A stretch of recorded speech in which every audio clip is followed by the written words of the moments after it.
అనంతపురం జిల్లా సింగనమల నియోజకవర్గంలో అధికార పార్టీ నేతలు రెచ్చిపోతున్నారు. తాను ఎమ్మెల్యే అనుచరుడిని అంటూ వీఆర్ఓ నాగేంద్రతో టీడీపీ నేత నరసింహ యాదవ్ ఇష్టానుసారంగా మాట్లాడారు. ప్రస్తుతం ఆ ఆడియో సోషల్ మీడియాలో వైరల్గా మారింది.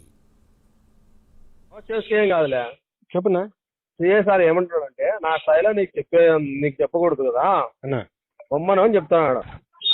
అంతే, రికార్డు చేసుకో, ఏమీ కాదు నాకు. నేనైతే అబద్ధాలు చెప్పాల్సిన అవసరం కానీ లేదు.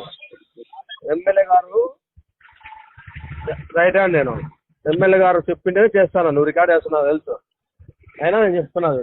చూడు మా తహసీల్దార్ చెప్పిన వాళ్ళు మాటలో రికార్డింగ్ చేసుకుని మా తహసీల్దార్ చెప్పిందే చేసుకుంటాను. అయ్యో నేనేం చెప్తున్నా, ఎమ్మెల్యే గారు అనుచరండి. నేను అక్కడ తోలుతున్నానంటే ఏమి ఊరిని ఆసామాసిగా తోలదు కదా. అట్లా కాదన్నా, మీరు ఏమైనా ఉంటే పక్కన చేసుకోవాలి కానీ ఇంకా పబ్లిక్ చేసుకుంటారు. కరెక్ట్, నేనేముంటున్నా అయిపోయింది అది తోలేస్తారు రేపు. అలా తోలేకి లేదన్నా, సీట్ చేసినారు కాబట్టి తోలేకి లేదన్నా. రేపు తోలుతా నేను. అది మీ ఇష్టం ఉన్నా, మనం ఏం చెప్తాం తోలుతాం. ఖచ్చితంగా తోలుతా. ఎట్లా చేసి చెత్త సీట్ చేస్తారు, ఏమి దొంగతనం చేయలేదు కదా నేను. దొంగతనమే కదన్నా ఇది. ఏంటి దొంగతనం అవుతుంది? ఎమ్మెల్యే గారు చెప్పినా కానీ మీకు లెక్కలేదా? అట్లా కాదన్నా, ఎమ్మెల్యే గారు చెప్పినా కానీ లెక్కలేదంటే మీరు ఏమనుకోవాలా?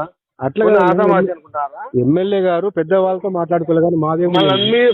నేనేమంటున్నా, మీరు పోండి మేము చూసుకుంటాము అని చెప్తున్నా. ఒకవేళ ఉండు ఏం కాదు, ఉండే కానీ నేను వస్తా, నైట్ కైనా వస్తా. నైట్ గా రాండి సార్, రాండి. ఎస్ఐ గారు వస్తారు, సిఐ గారు వస్తారు, రాండి. వస్తాం అంతే, ఒకవేళ వస్తే వస్తాం.